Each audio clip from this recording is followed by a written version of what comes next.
Hello viewers, இன்றைக்கி நம்ம கை முறுக்கு எப்படி செய்கிறதுன்னு பார்க்கலாம். வாங்க வீடியோக்குள்ளே போகலாம். 2 டம்ளர் அரிசியை ஒரு 2 மணி நேரம் ஊற வச்சு இது மாதிரி வடிகட்டி ஈரப்பதம் இல்லாமல் இது மாதிரி மிக்ஸி ஜாரில் போட்டு நல்லா பொடி பண்ணி எடுத்துக்கோங்க. நல்லா பொடி பவுடராக ஆகணும், அந்தளவுக்கு நல்லா மிக்ஸி ஜாரில் போட்டு பொடி பண்ணி எடுத்துக்கோங்க. இப்போ நம்ம பொடி பண்ண அரிசி மாவை வந்து சலிச்சுக்கலாம். நல்லா சல்லடையில் நான் வந்து 2 ட்ரிப்பாக போட்டு நல்லா சலித்து எடுத்துக்க போகிறேன்.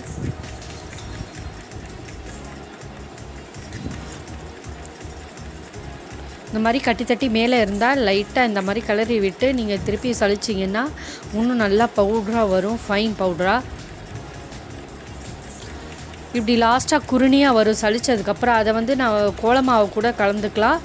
இல்லைன்னா திருப்பி அதை மிக்ஸி ஜாரில் போட்டு ஒரு சுற்றி இன்னொரு தடவை சலித்து எடுத்துக்கலாம்.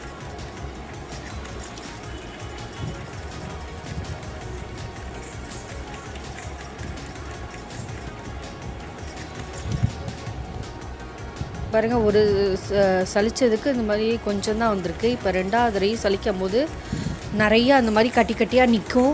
ஈரமாக நம்ம அரிசி அரைக்கிறோம்ல, அதனால் அடிக்கடி மேலே நல்லா பசைஞ்சு விட்டு நல்லா சலித்து எடுத்துக்கோங்க. இப்போ சலித்து எடுத்த ஒரு பாத்திரத்தில் மாற்றிக்கிட்டேன். ஒரு கடாயில் 1/2 டம்ளர் உளுத்தம்பருப்பு போட்டு நல்லா செவக்க வறுத்துக்கோங்க. கைவிடாமல் கிளறிட்டே இருந்தால் தான் இந்த மாதிரி பொன்னிறமாக வரும். ஒன்று போல் வரணுன்னா கைவிடாமல் கிளறிட்டே இருக்கணும். இதை ஆற விட்டு மிக்ஸி ஜாரில் சேர்த்து நல்லா ஃபைன் பவுடராக அரைச்சி எடுத்துக்கலாம். இப்போ நல்லா ஃபைன் பவுடராக அரைச்சதுக்கப்புறம் இதையும் சலித்து எடுத்து வச்சுக்கணும். இவ்வளவும் நம்மளுக்கு உளுத்த மாவு தேவைப்படாது, அதனால் 1/4 டம்ளர் 2 ஸ்பூன் போட்டால் அரைக்க முடியாதுங்கிறதுனால நான் 1/2 டம்ளராக எடுத்திருக்கேன். இதை நல்லா இப்போ சலித்து எடுத்துக்கலாம். உளுத்த மாவும் சலித்ததுக்கப்புறம் கொஞ்சமாக மீறும், அதை நீங்கள் வந்து மிளகாப்பொடி கூட சேர்த்துக்கலாம். பாருங்கள், இப்போ உளுத்த மாவு ரெடி ஆகிடுத்து. நான் ஏற்கனவே அரிசி மாவை வந்து சலிச்சுட்டு ஒரு யானத்தில் வச்சுருக்கோம் இல்லையா, அது கூட 1/4 ஸ்பூன் ஜீரகம் சேர்த்துருக்கேன். கொஞ்சமாக பெருங்காயப்பொடி, தேவையான அளவுக்கு உப்பு, அதுக்கப்புறம் இந்த மாவுக்கு தேவையானக்கு இந்த மாதிரி ஒரு கைப்பிடி உளுந்த மாவு, அவ்வளோ போதும்.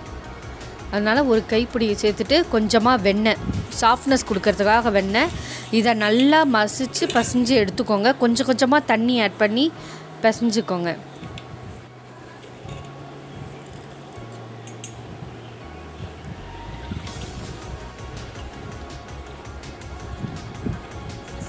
பாருங்கள், இந்த மாதிரி சாஃப்டாக வந்திருக்கணும். இந்த பதம் கரெக்டாக இருக்கும், இந்த சாஃப்ட்னஸ் இருக்கணும். இப்போ வாங்க நம்ம கை முறுக்கு செய்ய ஆரம்பிச்சிடலாம். இப்போ செய்யறதுக்கு முன்னாடி எப்போதும் பிள்ளையார் பிடிச்சி வைப்போம். அந்த மாதிரி சின்னதாக ஒரு பிள்ளையார் பிடிச்சி வச்சுட்டு கை முறுக்கை சுற்ற ஆரம்பிச்சிடலாம்.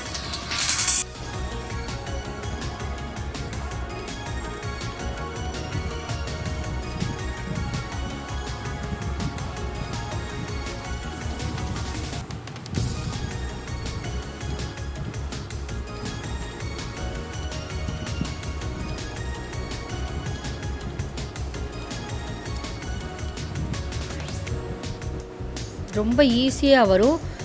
அப்படி உங்களுக்கு கையெல்லாம் ரொம்ப மாவு ஒட்டுறமா இருந்தால் லைட்டாக எண்ணெய் தடவிக்கிட்டு அப்புறம் இந்த முறுக்கை சுற்ற ஆரம்பிங்க, கரெக்டாக இருக்கும்.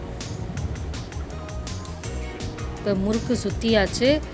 இதை நான் ஏற்கனவே கடாயில் எண்ணெய் விட்டு வச்சுருக்கேன். அது நல்லா சூடானதுக்கப்புறம் இந்த கரண்டியில் அப்படியே எடுத்து ஒன்று ஒன்றா விட்டுடலாம். இப்போ கரெக்டாக போட்டோடனே வந்துடாது, ஒரு 5 செகண்டில் அப்புறம் தானாக பிரிஞ்சு வந்துடும். இந்த மாதிரி அது வரைக்கும் கொஞ்சம் வெயிட் பண்ணி கரண்டி எடுங்க. அதுக்கப்புறம் அடுத்தது முறுக்கை வந்து நீங்கள் பேப்பர்லேருந்து எடுத்து போடும்போது ஈஸியாக இருக்கும்.